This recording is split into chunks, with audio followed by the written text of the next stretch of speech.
God, you rule the nations and find time to rule our hearts. You sit in glory and yet find time to sit with us. You created us, but are never bored with us. God, we are continually dazzled by your holiness, by your righteous ways, and by your control of our days. We now open your love letter to us, your revelation of yourself on the pages before us. Even though we are in familiar territory today, help it to land on us fresh. Help us not to rush to the end of the story, but marinate in the tension.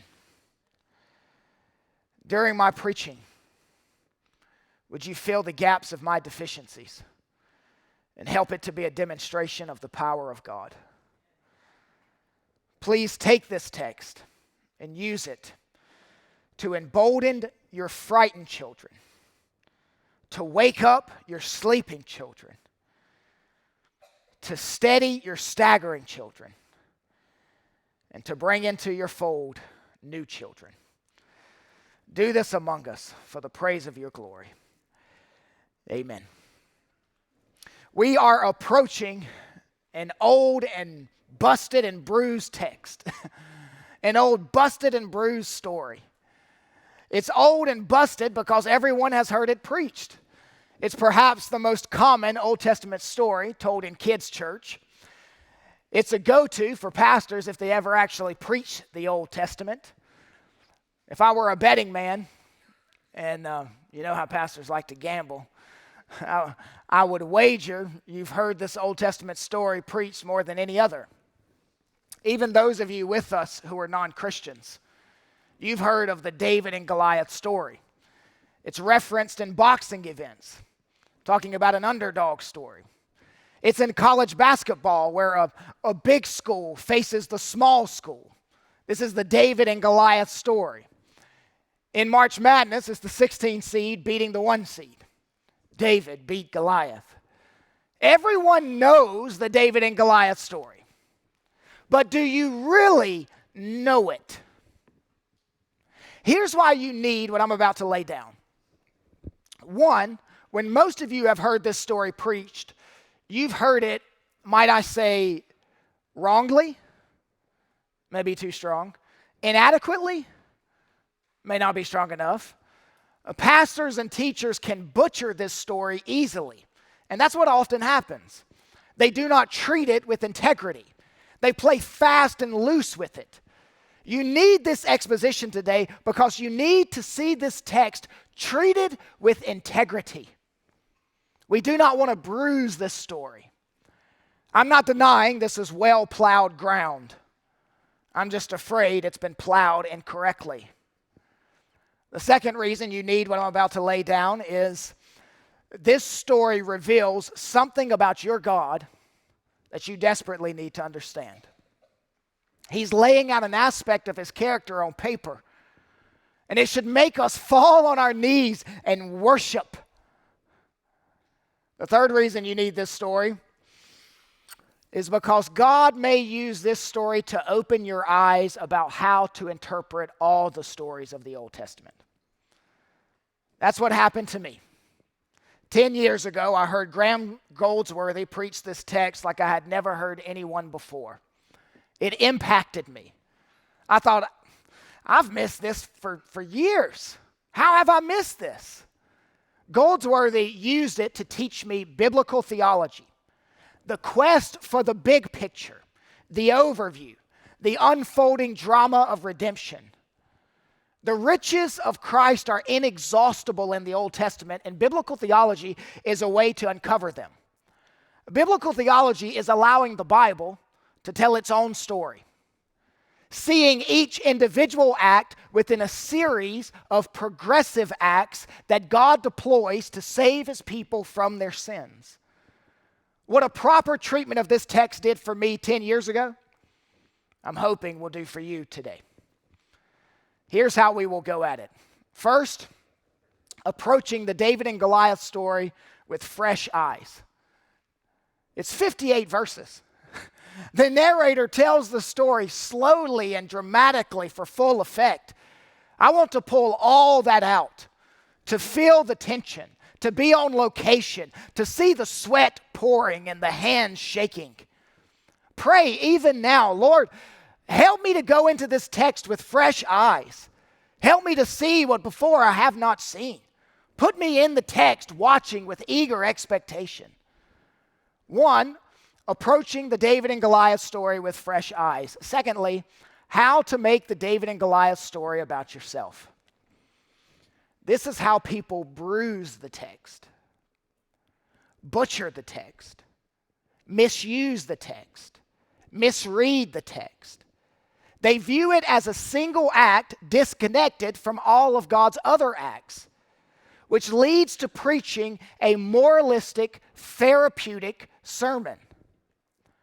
One-dimensional preachers. That's what I call them.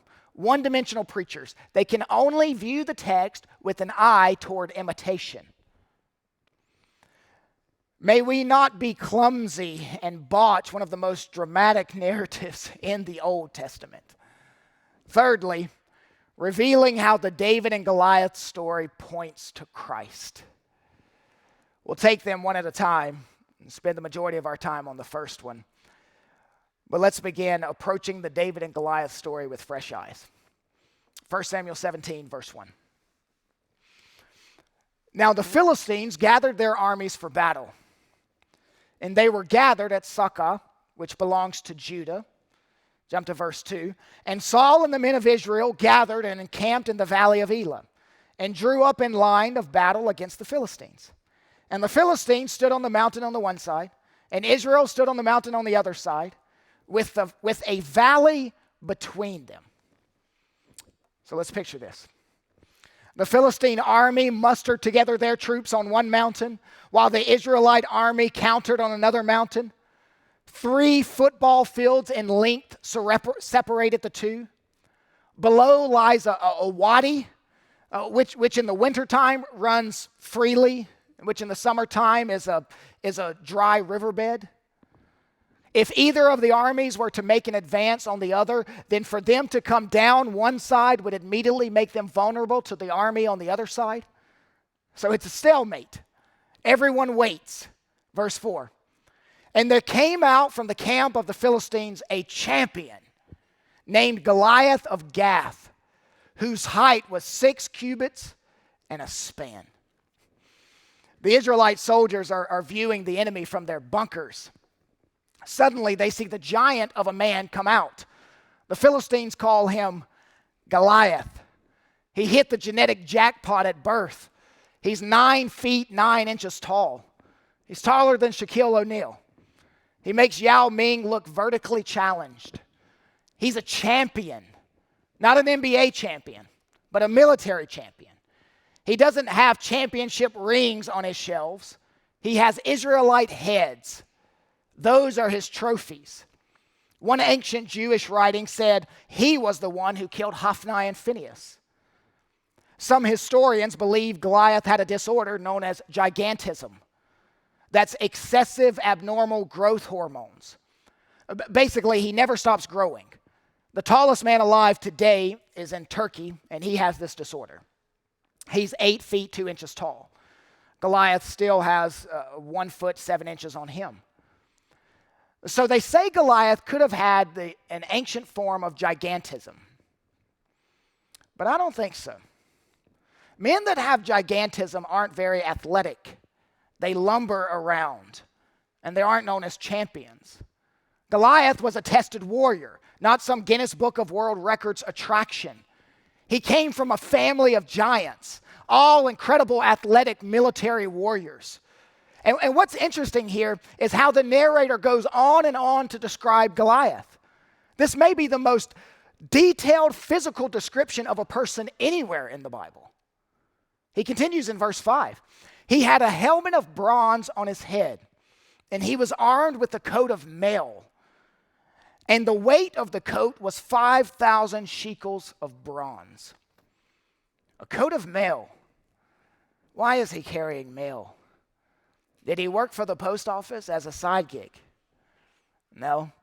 This is a really bad translation of the Hebrew word koskeseth. Koskeseth. I don't know why Bible translators keep going with the word male. This same Hebrew word is used 7 other places, and it's always translated scales. The Hebrew word means scales. He wore a coat of scales, like fish scales or snake scales. Hundreds of jointed, overlapping bronze plates. Literally, he had scale armor. This coat of scales protected the body down to the knees. The coat itself weighed 126 pounds. His helmet was made of bronze. The Philistines were one of the most technologically advanced nations of the day. They were high-tech, cutting edge, like a whole nation of Elon Musks. They had state-of-the-art weaponry. And this is what the narrator is pointing out. They were masters in working with bronze. That's why you have the repeated mention of bronze in the text. Verse 6, and he had bronze armor on his legs. Now that's bronze shin guards. And I like this phrase, a javelin of bronze slung between his shoulders. The shaft of a spear was like a weaver's beam, and his spear's head weighed 600 shekels of iron, and his shield bearer went before him. His sword was so big that the average hands couldn't hold it. They couldn't get their hands around the shaft. It was so thick. The tip of the spear, not the spear itself, the tip of the spear weighed 15 pounds.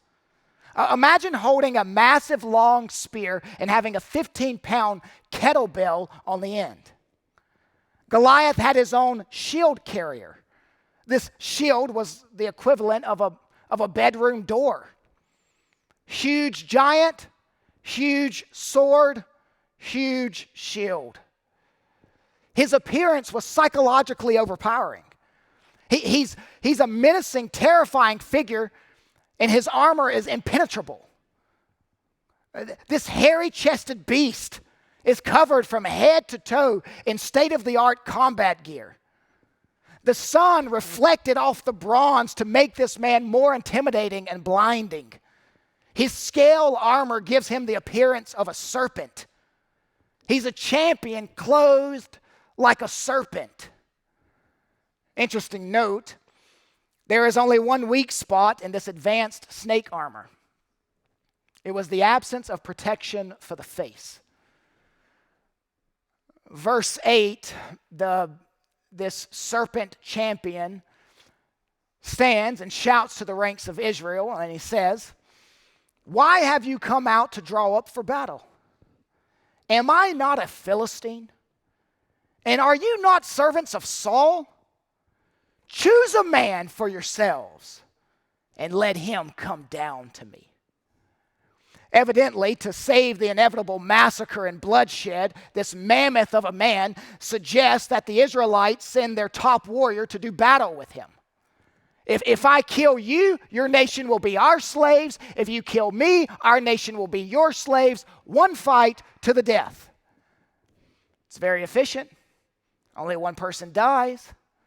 It's a high-stakes contest, a war between two nations settled by a single combat. Verse 10, and the Philistine said, "I defy the ranks of Israel this day. Give me a man that we may fight together." Verse 11, when Saul and all Israel heard the words of the Philistine, they were dismayed and greatly afraid. The soldiers are psychologically and emotionally broken. They are paralyzed by fear. Church, let me ask you a question. Why isn't Saul going out to fight Goliath? He's the logical choice to fight. He's head and shoulders above everyone else. He's the closest thing that Israel has to a giant. Besides, kings in this day were not like generals in our day. They didn't stay in the back in their nice cushioned offices. They were warriors on the front lines. Israel's giant needs to fight the Philistines' giant. But that isn't going to happen. The Spirit of the Lord had departed from Saul, and there was no fight left in him. The narrator goes on to introduce new characters into the story. Verse 12. Now David was the son of an Ephrathite of Bethlehem in Judah named Jesse. He had 8 sons. Pick it up in verse 13. The 3 oldest sons of Jesse had followed Saul to the battle. And the names of his 3 sons who went to the battle were Eliab, the firstborn, the next to him Abinadab, and the third Shammah. And Jesse said to David his son, take for your brothers an ephah of this parched corn and these 10 loaves, and carry them quickly to the camp to your brothers. Jesse, the father, sends a care package while his 3 oldest boys are deployed. They didn't have military mail, so Jesse sent it by his youngest son, his smallest son, his runt son, David. In addition, unlike modern armies, soldiers in ancient armies had to provide their own food while in battle. Grubhub and DoorDash didn't exist yet, so it was a good thing that David is bringing burgers for his big brothers. Truthfully, David brought cheese and bread because meat was a rarity in the typical Israelite diet. David is not there as a soldier. He's there as a son. Tom Schreiner believes David is 17 years old here. You had to be 20 to be in the army. That's why he's not there. Historians say David was about 5 feet 3 inches. The Hebrews were not an ethnically tall group. David was likely the height of my wife. Verse 20. And David rose early in the morning and left the sheep with the keeper and took the provisions and went as Jesse had commanded him. And he came to the encampment as the host was going out to the battle line, shouting the war cry. Each side had their own war cry. If you watch college football, you see how we have sissified this age-old tradition. The Auburn Tigers' battle cry is War Eagle. The Florida State Seminoles and the Atlanta Braves have their Tomahawk war cry. The Florida Gators have their Gator Chomp. Israel sang their war cry, something that called on Yahweh for help, I imagine. And the Philistines sang their war cry. It took a lot of research to find this pagan war cry, but I don't spend all week researching for nothing. So I found it. And the pagan war cry went like this. Rocky Top, you'll always be home, sweet home to me. Good old Rocky Top, Tennessee. There's a pagan war cry. Verse 22. And David left the things in charge of the keeper of the baggage and ran to the ranks and went and greeted his brothers. And as he talked with them, behold, the champion, the Philistine of Gath, Goliath by name, came up out of the ranks of the Philistines and spoke the same words as before. And David heard him. Mark those words. David heard him. That's likely the first time David ever heard the God of Israel mocked. The author reveals to us earlier in the text that Goliath did this 2 times a day for 40 days. 80 times Goliath mocked the God of Israel and his people. Verse 24, and the men of Israel, when they saw the man, fled from him and were much afraid. In the face of taunt, they ran like little chickens.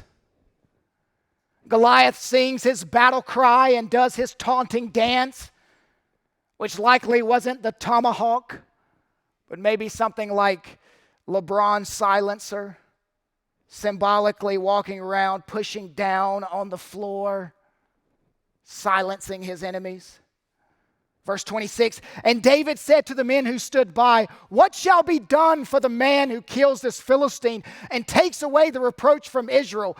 For who is this, notice the derogatory term, uncircumcised Philistine, that he should defy the armies of the living God? This is the first time David speaks in the Bible. He's been literarily mute before this. And the first thing out of his mouth is, who is this uncircumcised Philistine? That's Old Testament trash talk. The army sees Goliath as a giant. David sees him as a blasphemer. See the difference? David doesn't see his size. He only sees him defying the living God. David is effectively saying, hey, look at all the soldiers, all the SF and OF, I don't know military. He's looking at all the soldiers. These big, strong, tough people, and he's saying, doesn't the glory of God matter anymore? He's insulting the living God. The word defy or mock or deride is used 6 times in the text. This is what Goliath came on the scene to do. Not just to destroy the Israelite soldiers, but to mock their God and defy his name. David is zealous for God's reputation. We can't allow this serpent champion to trample God's name. You don't do that to the living God. This abominable blasphemer must be silenced. See what David's doing? He's bringing a whole new worldview, a theological perspective the others did not have.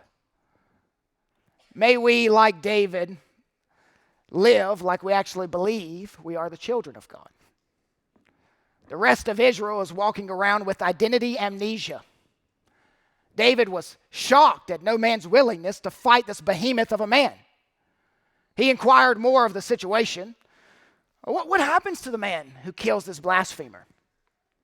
Some soldiers gathered around tell him, to the one who kills Goliath, his family will never have to pay taxes again.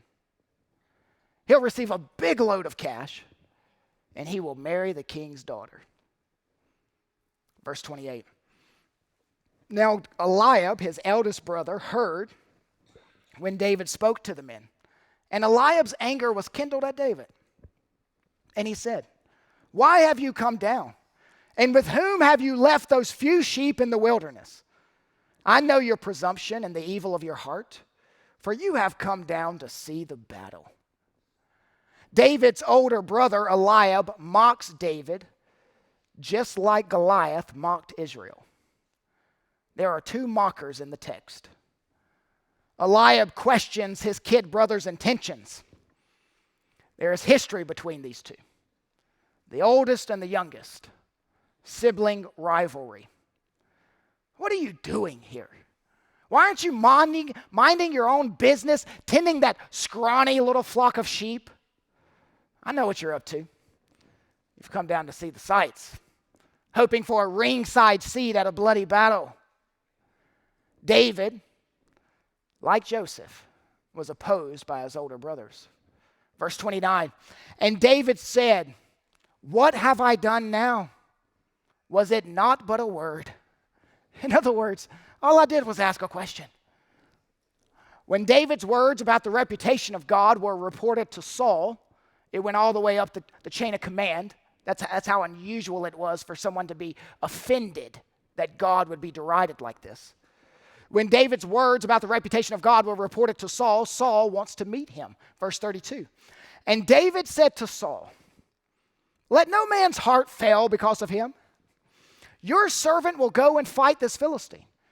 And Saul said to David, you are not able to go out against the Philistine to fight with him, for you are but a youth, and he has been a man of war from his youth. You've got spunk, kid, but you're in way over your head. He's been fighting as long as you've been alive. David is respectful in his response, yet nonetheless disputed the king's poor assessment of his fitness. I've lived with God through many solitary days. I've seen God deliver me. I have trophies on my shelves in Bethlehem. Once a lion came to attack my sheep. That lion's head is on my shelf. Once a ferocious Syrian bear took a lamb. So I took his head. It's on my trophy shelf in Bethlehem. After, I knelt down on my new bear rug and thanked God for giving me that kill. David explains the ground of his confidence. It's the Lord, Yahweh, the living God. He delivered from the paw of the lion.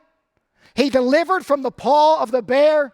He will deliver from the paw of this uncircumcised pig. Just as God used me to save my literal sheep, he will use me to save his, he looks at the army, metaphorical sheep. Verse 37, and Saul said to David, go, the Lord be with you. Which sounds nice, but it's probably like, good luck. Oh, and here's my armor. Put that on. David did. He put on Saul's helmet and Saul's armor, Saul's big sword. He couldn't fight in this stuff. It's too big. Saul was much bigger than David. The armor engulfs him. It encumbers him. David says, I'm not going to fight Goliath looking like Goliath, wearing a helmet, body armor, and carrying a sword. I'll just go out like this, and it will be known that the Lord did it. Verse 40. Then David took his staff in his hand and chose 5 smooth stones from the brook and put them in his shepherd's pouch. His sling was in his hand, and he approached the Philistine. Both David and the Philistine made their way down into the wadi, that dry riverbed. There are 3 football fields in length from one end to the other. They are each marching forward. Goliath, the closer he gets, the bigger he looks. David, the closer he gets, the more Goliath begins to laugh. His opponent clearly lacks the experience to fight. He's a mere boy, an apple-cheeked, peach-fuzzed boy. Verse 43, and the Philistine said to David, am I a dog that you come to me with sticks? David, in addition to his sling and stones, had a traditional walking stick, still seen in the Middle East to aid one in walking and warding off dogs. Goliath didn't mention anything about the slingshot. I don't think he noticed it. Maybe David camouflaged it. I don't believe Goliath would have discounted the sling. Slings were not just used by shepherds, but they were used in battle by armies as well. Multiple historians I read 2 weeks ago said an ancient, well-trained slinger could send a stone anywhere from 60 to 150 miles an hour. Goliath said to David, I'll make roadkill of you, leave you for the buzzards. I'll turn you into a tasty morsel for the field mice. Verse 45. Then David said to the Philistine, you come to me with a sword and with a spear and with a javelin, but I come to you in the name of the Lord of hosts, the God of the armies of Israel, whom you have defied. This day the Lord will deliver you into my hand, and I will strike you down and cut off your head, and I will give the dead bodies of the host of the Philistines this day to the birds of the air and to the wild beasts of the earth, that all the earth may know that there is a God in Israel. And that all this assembly may know that the Lord saves, not with sword and spear, for the battle is the Lord's, and he will give you into our hand. David's speech, 63 words. The combat itself, 36 words. Verse 48. When the Philistine arose and came and drew near to meet David, David ran quickly toward the battle line to meet the Philistine. And David put his hand in his bag and took out a stone and slung it and struck the Philistine on his forehead. The stone sank into his forehead, and he fell on his face to the ground. Goliath is evidently knocked unconscious, but not yet dead. So David ran over to Goliath, grabbed his sword, and decapitated him. Gave him the ultimate head wound. When the Philistines saw that their champion was dead, they fled. scattering for their lives. They didn't keep their word about becoming slaves. The army of Israel chased them at least 10 miles, killing them one by one.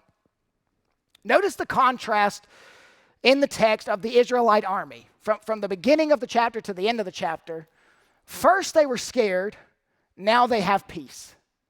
What changed? They saw the giant fall.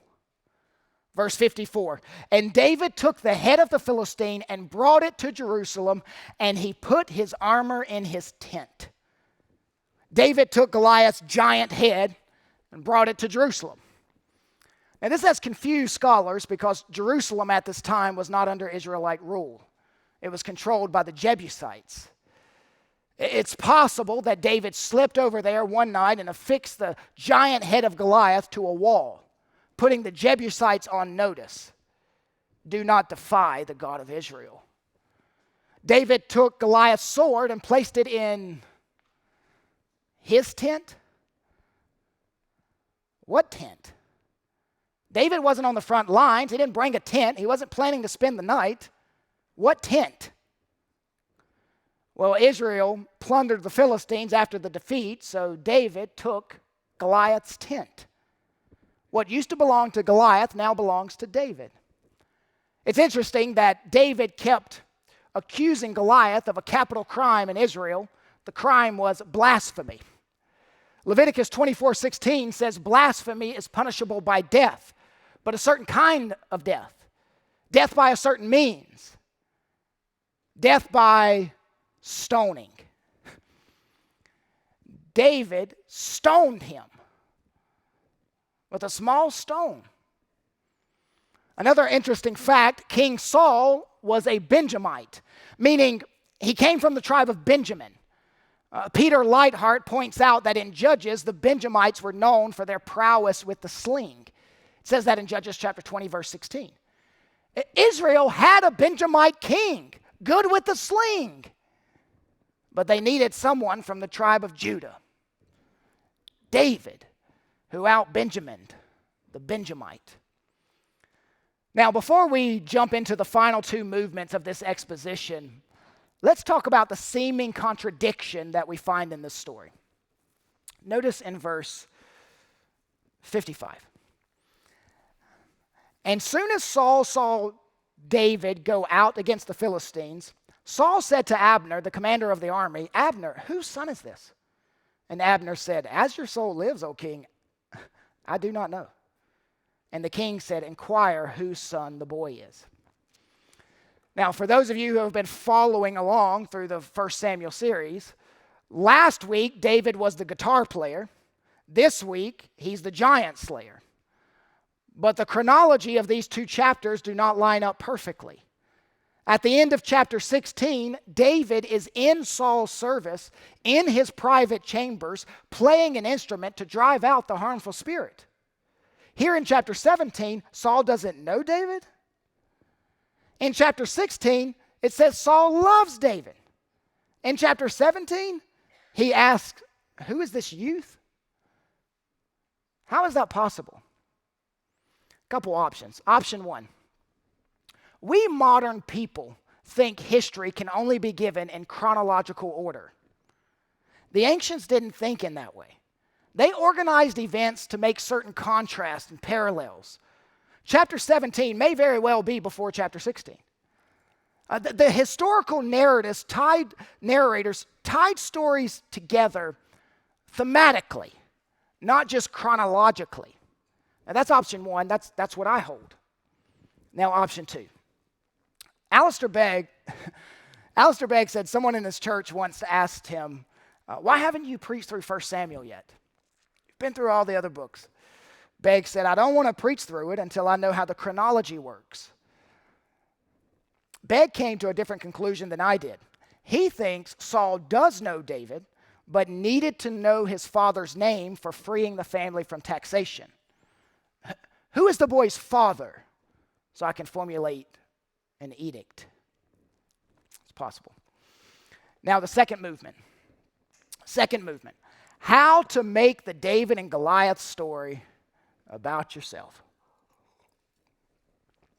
If you moralize this story, which is what most people do when they teach it, if you moralize this story, then Goliath simply becomes a title for tackling some gigantic problem or obstacle in your life. It may be the giant of disease or the giant of debt or weight problems or addiction. But you gather your 5 stones and you defeat your giants. These preachers. You focus on Goliath and you will fall. You focus on God and your giants will fall. One of our ladies was teaching this story to our kids a couple weeks ago. And I asked her before the service, I said, what are you teaching the kids this morning? They're working through the Bible. She says, we're on the David and Goliath story. And then she said, you know I'm about to go in there and tell them to grab their stones and defeat their giants. And then she laughed and walked off. She was joking, of course. She gave our kids better theology from this story than most adults receive from their pastors. I failed to ask her if she sang, only a boy named David, only a little sling. Only a boy named David, but he could pray and sing. You remember this? Well, then join me. Only a boy named David, only a rippling brook. Only a boy named David, but 5 little stones he. 1 little stone went in the sling, and the sling went round and round, and round and round and round and round. There's a lot of rounds. I don't know how many there are. And then the little stone went into the air, and the giant came tumbling down. I like the song. I don't like how some people treat the text. This story hasn't only captured the imagination of children, it has tested the minds of theologians. All this junk about being courageous and facing your giants, you understand that this is a shallow understanding, even a deceptive understanding of how to read the text. That was not the author's intent when he gave it to you. The authority lies with the author, not the reader. You don't have the right to mistreat the author's intent. Moralizing this text puts out a be like David overtone. Moralizing, what is that? Moralizing is drawing an attractive characteristic from a person's life and challenging people to have that in their life. Moralizing. So those who teach the text say, you need to get 5 stones and you need to go after your giant. Well, it sounds good. But what if you do not slay the giant? What if you throw all your stones and none of them kill your giant?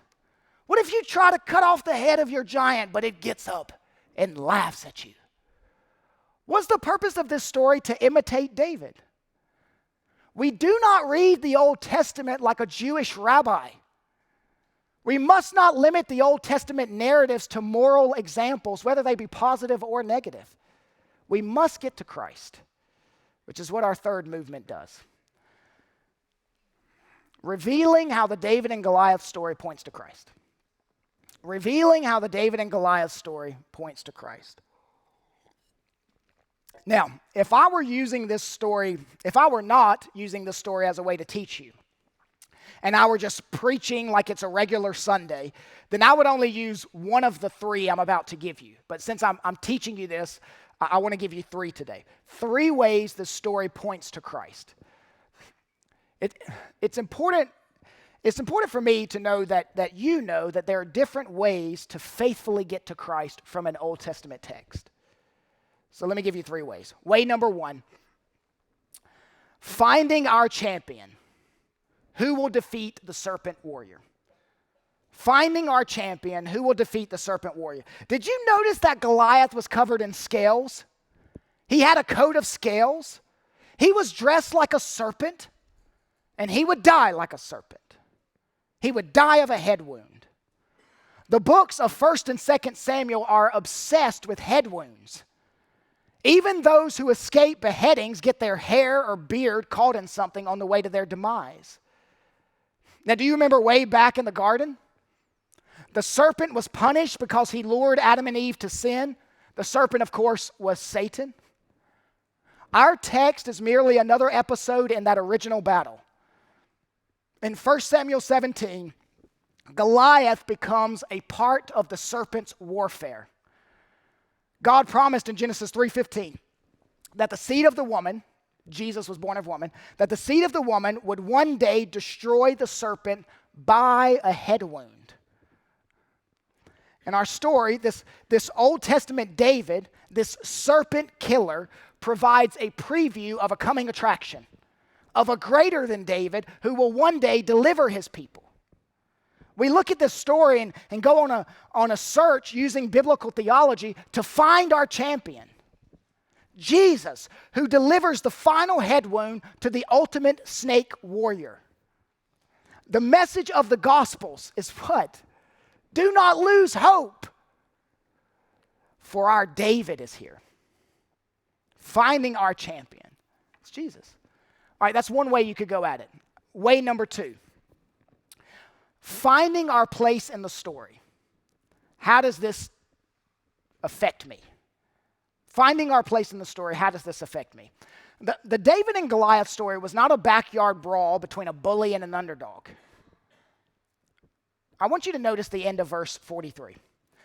The Philistine, that's Goliath, the Philistine cursed David by his gods. When Goliath introduces his gods, he introduces the fact that this battle is actually, ultimately, between the God of the Philistines and the God of Israel. Two nations. This battle represents a struggle between their gods. And you may be saying, Kyle, what? Well, that's a great story. But I don't have a dog in the fight. I really don't care if David won or if Goliath won, but it was fun. Thanks for helping me relive the story.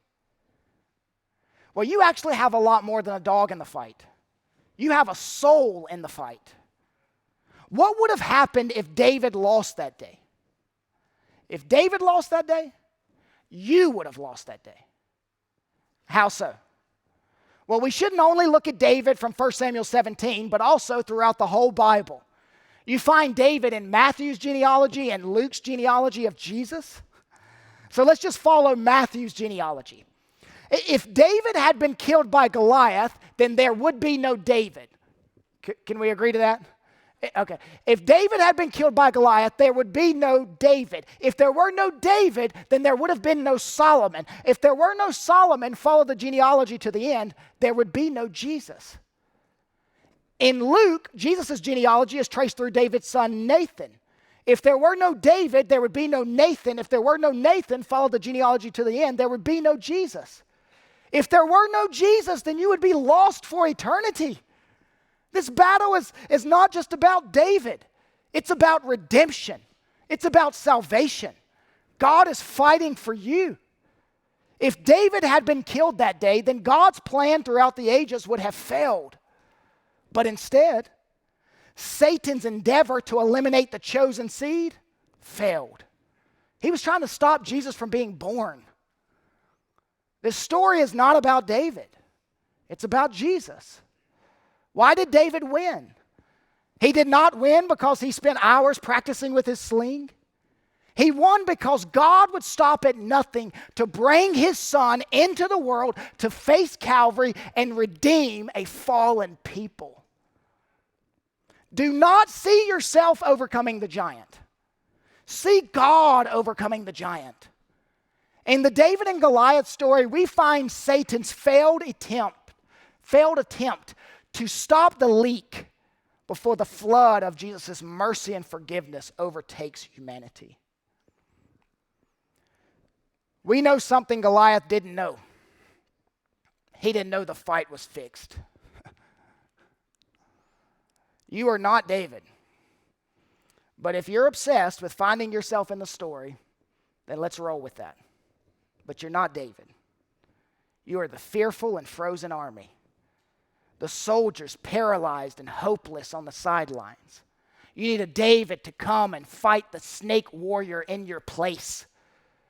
And God's unlikely champion was born in Bethlehem and would go to a city where David dropped Goliath's head, and there Jesus would pay for the sins of his children. Your greatest Goliath, sin and death, has been taken care of. So church, live like it. Stop getting mad over little petty things. Stop worrying about temporary situations. Jesus defeated death, hell, and the grave. Live like you just saw Goliath hit the ground. How should this story affect you? Just like it affected the people who were present. It should give you peace. Dale Ralph Davis titled his sermon, Glory to God in the highest, and on earth, thud. Live like you've heard the thud. Way number one, finding our champion. Who will defeat the serpent warrior? Way number two, finding our place in the story. How does this affect me? Way number three, finding our mission. What does this reveal about God? Now, I'm hitting three of these today. In a typical sermon, I'd only hit one. But I want you to see there's different ways to get to Christ. 1 Samuel 17:46, David said, this day the Lord will deliver you, speaking to Goliath, will deliver you into my hands, and the whole world will know that there is a God in Israel. God wanted all the earth to know that he was in Israel. God is a global God. He desires worship from every nation, kindred, tribe, and people group. It has never been God's desire to stay in Israel. He worked through Israel in order to reach the nations. This fight determined if all the earth would know his name. This battle was one of Satan's unending attempts to keep the whole earth from knowing the name of God. The David and Goliath event is a missionary story. It reveals the heart of God. Why did God allow this event to take place? Because he wanted to reach UPGs, unreached people groups. There were groups around the earth that didn't know him, and he wanted the world to hear the thud. And we should want the world to hear the thud too. We should want the world to know there is a God, and his name is Jesus. Each week we highlight a UPG, an unreached people group, in the worship guide, with hopes that you will go home and research and pray and find pictures to show your kids. Every month, a portion of our budget goes to reach unreached people groups. We train you every Sunday. Some of you just came in this Sunday and you're like, this is a different type of place. I know. We train you every Sunday with the expectation that some of you will leave here and bring the gospel to unreached people groups. I don't give you that stupid pick up your stones and go after your giant's trash, because that will not sustain you when you die by persecution for reaching one of these unreached people groups. Now, I do have some good news to share with you. I read Revelation chapter 7, verse 9, and it reveals the end around the throne of God, and it says, a great multitude that no one could number, from every nation, from all tribes and peoples and languages, standing before the throne and before the Lamb, clothed in white robes. It turns out the goal of the David and Goliath story will be met. The name of Jesus will be praised by some from all people groups. Let's stand and pray together.